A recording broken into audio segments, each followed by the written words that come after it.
حضرت ابو ہریرہ رضی اللہ تعالی عنہ اور زید بن خالد رضی اللہ تعالی عنہ سے روایت ہے کہ دو آدمی مقدمہ لے کر رسول اللہ صلی اللہ علیہ وسلم کی خدمت میں حاضر ہوئے تو ان میں سے ایک نے عرض کیا، ہمارے درمیان اللہ کی کتاب کے مطابق فیصلہ فرمائیں، اور دوسرے نے عرض کیا، جی ہاں اللہ کے رسول، ہمارے درمیان اللہ کی کتاب کے مطابق فیصلہ فرمائیں اور مجھے بات کرنے کی اجازت فرمائیں۔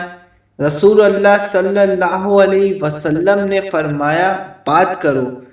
اس نے عرض کیا، میرا بیٹا اس شخص کے ہاں مزدور تھا، اس نے اس کی اہلیہ کے ساتھ زنا کر لیا، تو انہوں نے یعنی بعض لوگوں نے مجھے بتایا کہ میرے بیٹے پر رجم کی سزا لاگو ہوتی ہے، معنی سنسار کرنا، لیکن میں نے اس کے فدیے میں 100 بکریاں اور اپنی ایک لونڈی دی ہے۔ پھر میں نے اہل علم سے مسئلہ دریافت کیا تو انہوں نے مجھے بتایا، میرے بیٹے پر 100 کوڑے اور سال کی جلا وطنی کی سزا ہے اور اس کی اہلیہ پر سنسار کرنا۔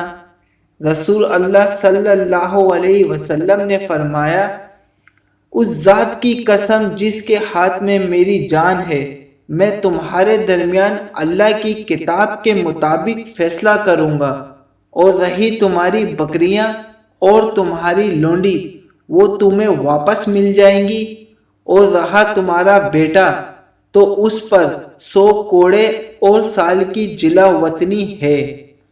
اور انیس، تم اس عورت کے پاس جاؤ، اگر وہ اعتراف جرم کر لے تو اسے سنسار کر دو۔ اس نے اعتراف کر لیا تو انہوں نے اسے سنسار کر دیا۔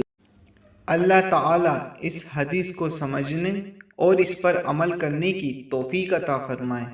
اس میں کوئی غلطی کوتاہی ہو گئی ہو تو اللہ پاک معاف فرمائے ہمیں، آمین۔